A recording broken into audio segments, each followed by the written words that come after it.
Hey everybody, welcome to the Sam Hunter Podcast. It's great to have you on here. There's a lot of cool things going on right now, a lot of preparation for hunting and hunting season, as I'm sure a lot of you are doing as well. Bow season here in Georgia starts this Saturday, at least at the time that this is being recorded. And so very excited about that. Been getting some preparations underway, getting out lots of feed, checking different spots, hanging up cameras in different locations on different properties. So we've got the family farm going, my backyard woods. I've got cameras and, water trough and all this kind of stuff, putting out food occasionally there. I've got some permission properties where I've got, 2 to 3 cameras on the property and, um, you know, just trying to see what we get, putting out feed. Also re-signed the duck lease for this year, so pretty excited about that.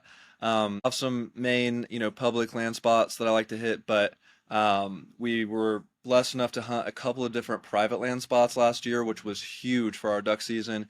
And one of our favorite spots we just re-signed, so I am really excited about that.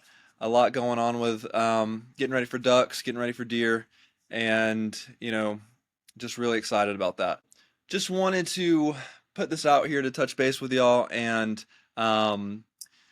keep some stuff rolling in for you. I do have some cool conversations with some really cool people coming up, some pretty cool things in the works. Excited about that. But for now, as it's getting really close to, opening day at Bow, just want to talk about some things, uh, you know, and kind of see as we're getting closer what kinds of stuff people are doing, what kinds of things people do in preparation, and some cool little, hand-me-down facts from people that have hunted for a long time and things like that. Just starting off with a pretty random fact, I thought this was pretty cool. It's getting to that time of year where normally October, the spider webs just pop up everywhere, right? And you're walking out to your blind and you're just getting webbed in the face every 5 steps, and it's crazy. And those Joro spiders are everywhere now, right? The past few years, we've got those things all over the place. And a good hunting buddy and one of my hunting mentors told me that when you're walking to the stand, and this is say I've already tried this, guys, and it works. It's such a random fact, but it could be really helpful.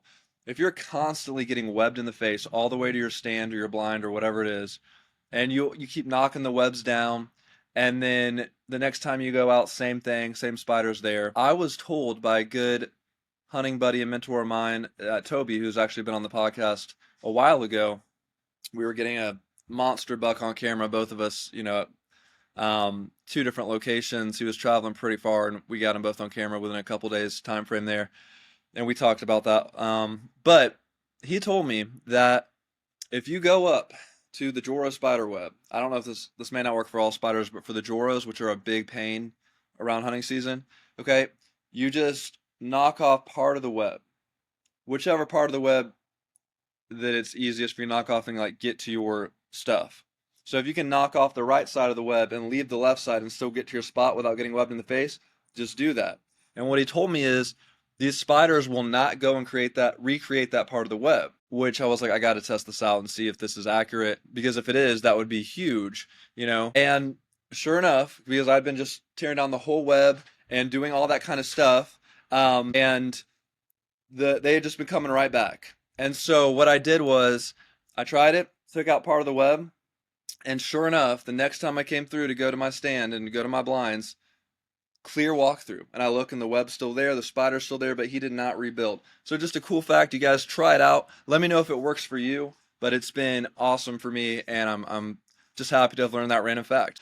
Anytime you got something like that, guys, you got a cool little deal you figured out, I'm being in the woods for a while, share with people, because man, those little things can go a long way. But yeah, so for any of you who have permission spots like I do, you know that it's important to work with the landowners on different things, and that's another thing I want to talk something about. This year, one of my landowners, they acquired some goats, and so it's been pretty exciting for them and really cool for me to see these goats as well, but it's also presented some different challenges. One of the things is that they needed some, fresh foliage for them, and there were a lot of leaves from the like saplings and stuff around that they couldn't quite reach. The branches were a little bit too high.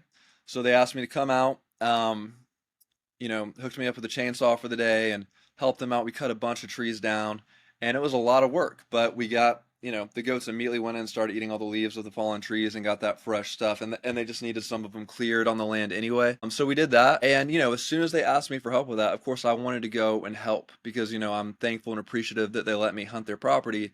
And so anytime there's something like that, guys, if you've got permission, and your landowners ask you for a favor, I think it goes without saying, you want to try to be there and help them where you can. Now, obviously, that can't always be the case.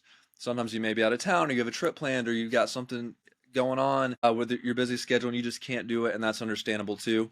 But when you can, it really goes a long way, just like it goes a long way to us for them to give us permission. Another thing, shortly after they set up a meeting with me about seeing where the goats were going to go because they had sort of eaten all the food in their area. They needed to pasture them in some different places. They had a fence guy come out and was working on fencing and all that kind of stuff. So obviously, being a hunter and like dumping corn and different feed on the ground, of course, I've got a bag, gravity feeder, and some things like that. But bottom line is, if the goats were to get in this area, they could eat up all the corn and all the different feeds I've been putting out there. I tried some new stuff this year. And anyway, we'll get to that too. But, obviously this made me nervous because I'm like, if they pasture the goats in the area where I've got, one of my see-through blinds set up and all this stuff, and I've been putting a lot of feed, they're just going to eat that up. It may hinder the deer, at least, or I may have goats just in my way, and it just could be not an ideal situation, right? So I met with them, we worked it out, and it just, they were even thoughtful to invite me in on that meeting. They could just say, hey, the goats are going to go there, that's a good spot right now. But they invited me in on it, worked out something where the goats are still pretty far away from me, and they've just worked with me so well, which is also why, guys, it is important when you're asked for a favor to try to get out there and do what you can. And, the fencing and all that, obviously, it's like all that going on. I worry about the amount of activity leading up right to, like, we're very close to opening day, like I said, but that's the game. When you're working with permission properties, you got to be a little bit flexible, and that's especially hard for me to do. Some of us it's easier than others. I'm not great with change. I like things to be, how I got them set out. So that's been a challenge for me, but you got to roll with the punches. And I'm very blessed to have great landowners on my deer permissions and duck permissions and all that kind of stuff. So it's been really great. All that being said, some feed things real quick.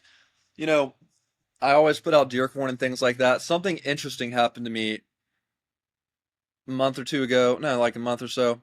I was in Tractor Supply and I'm loading up a bunch of deer corn. I think they had a sale on it that day. And a guy comes out, he's loaded up with just livestock feed, but livestock corn. And he's like, man, these are the same stuff, right? I'm like, yeah, I know. I just, I haven't gotten that before, but I know it's all corn. He's like, exactly, it's all corn. Well, and he said, I'm actually putting this out. I've got tons of deer eating on it. So I was like, maybe I won't get as many of these deer corn packets as I was going to get. I'll mix it up. So I got some of the deer corn. I got some of the livestock corn. Put it all in a big thing, got out of there. And what I noticed was pretty crazy. I put out the deer corn, I put out the livestock corn, and sure enough, they were tearing up the livestock corn before they ever touched the deer corn. And I'm not kidding you on this. It was absolutely crazy to see. And they just tore it up. And then once that was all gone, then they went to the deer corn. So if you get what I'm saying, you might want to check out, the local livestock feed and some things they've got going on. I talked to some buddies about it, and they said there's just a lot of stuff in there, the nutrients and supplements in there, of course, to have healthy animals, right? Horses, cattle, goats, whatever the case is. So why wouldn't the deer like it, right? And sure enough, they do.